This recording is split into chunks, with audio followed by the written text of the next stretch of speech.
লক্ষ্যভিত্তিক এবং সুনির্দিষ্ট পরিকল্পনার মাধ্যমে যদি জাকাত দেওয়া সম্ভব হয়, তাহলে 10 থেকে 15 বছরের মধ্যে শুধুমাত্র জাকাত ব্যবস্থাপনার মাধ্যমেই দেশের বহুলাংশে দারিদ্র্য বিমোচনে সম্ভব।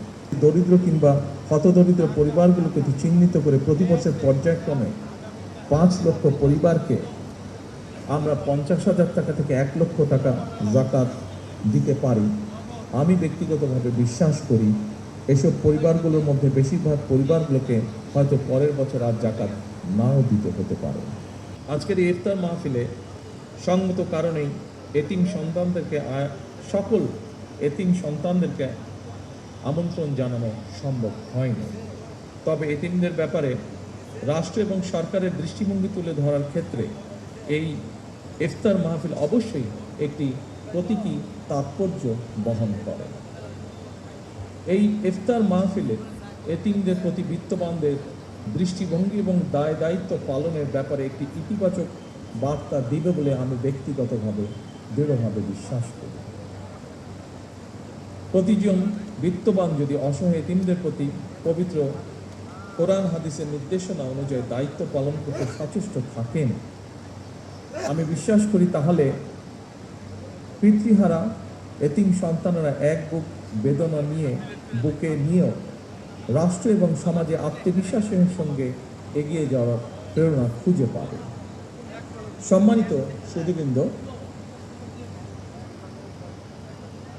পবিত্র রমাদান ত্যাগ এবং সংযমের মাস, রহমত বরকত সংযমের মাস। অথচ অপ্রিয় হলেও সত্য, রমাদান মাসকে আমাদের ভেতরে কেউ কেউ লাভ লোভ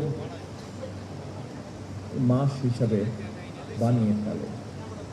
পবিত্র রমাদান মাসেও যারা অশুভ পন্থা অবলম্বন করছে, আপনাদের প্রতি আমার বিনীত আহ্বান, অনুগ্রহ করে আপনারা মানুষকে কষ্ট দেবেন না।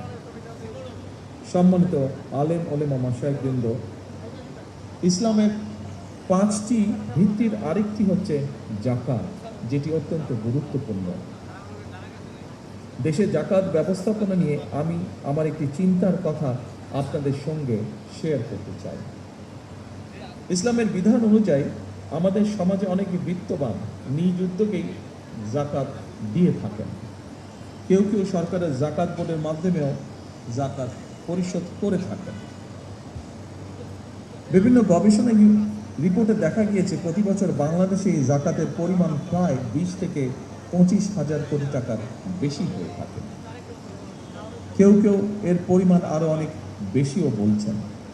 তবে সুপরিকল্পিত এবং সুসংগঠিতভাবে বন্টন না করায় বিত্তবান ব্যক্তির জাকাত আদায় হয়তোবা হয়ে যাচ্ছে, কিন্তু জাকাতের অর্থ দারিদ্র্য বিমোচনে কতটা ভূমিকা রাখতে সক্ষম হচ্ছে, এটি মনে হয় একটি বেশ বড় প্রশ্ন।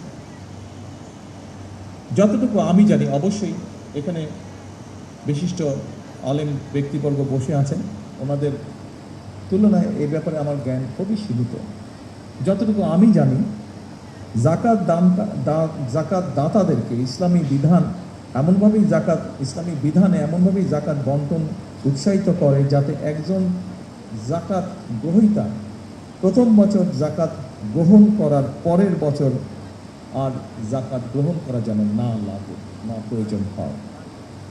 বিশেষজ্ঞগণ বলছেন, পরিকল্পিতভাবে জাকাত বন্টন করা গেলে দারিদ্র্য বিমোচনে জাকাত একটি যুগান্তকারী ভূমিকা পালন করতে পারে বাংলাদেশের দারিদ্র্য বিমোচনে। এমন বাস্তবতায় সরকার জাকাত ব্যবস্থাপনাকে আরও কার্যকর এবং লক্ষ্যভিত্তিক করার চিন্তা ভাবনা করছে। এ ব্যাপারে আজকে এখানে যারা বিশিষ্ট আলেম ব্যক্তিবর্গ উপস্থিত আছেন, আপনাদের সহযোগিতা ব্যক্তিগতভাবে আমি কামনা করছি।